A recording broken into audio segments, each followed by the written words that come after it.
I remember, let me go back a little bit. I remember must be mm, maybe 30, 35 years ago, there was an organization known as the Planetary Initiative. And their logo became famous, but this organization has disappeared as far as I know, is think globally, act locally. And I think that's what we're really speaking. That's the issue that is really, that needs to be defined and understood.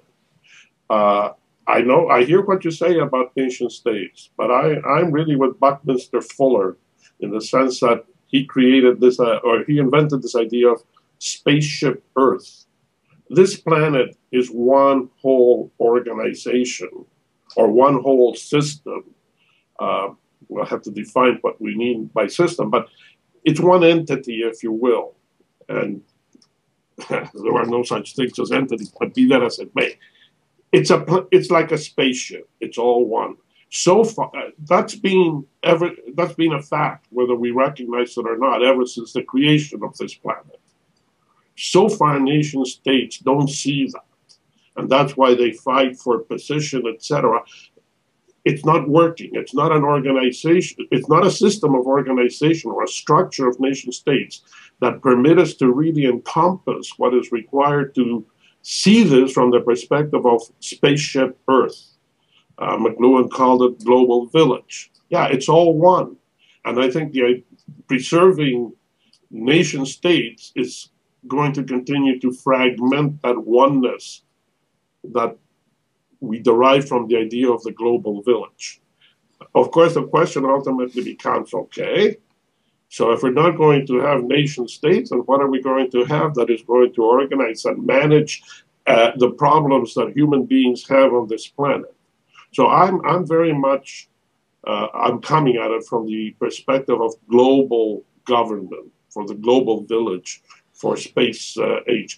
And I'm prepared to do away with nation states unless somebody can say, well, you need them because in terms of effectively organizing the government of this planet, you have to have nation states. I see other ways of dividing responsibility for management or sharing a load.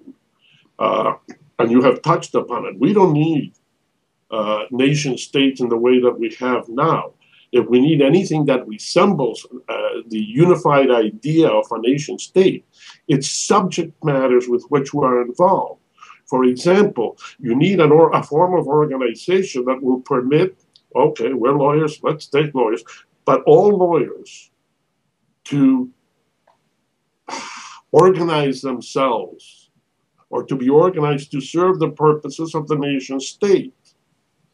So it's really and lawyers deal with certain very specific kinds of information.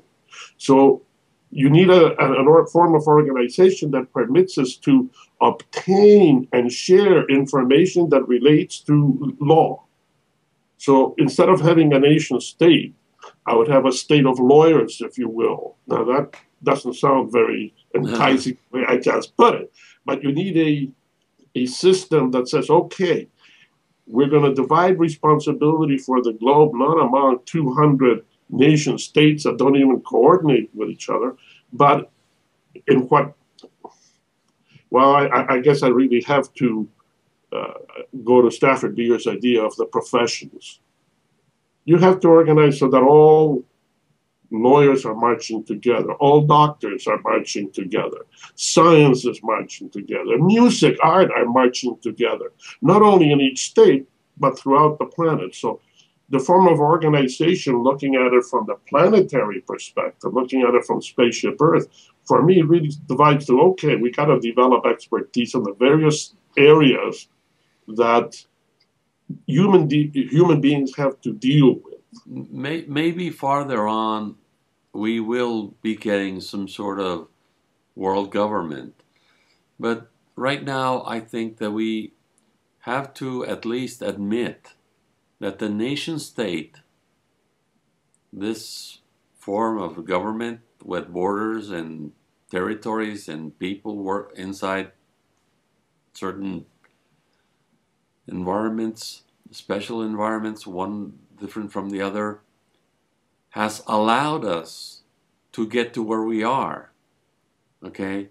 So I'm not putting down the nation state just because it doesn't work anymore. I see it as part of a natural evolution. And if you consider the evolution, then we are in better shape to look at what works, what doesn't work, and what we can change right now that's going to make things work better. And we can have this ideal one world government in the back of our heads, but we're not in any way near that. We have to shape behaviors, and it's going to take at least a couple of generations for people to start forgetting about where they were born as a very significant part of their own personal identities. Okay?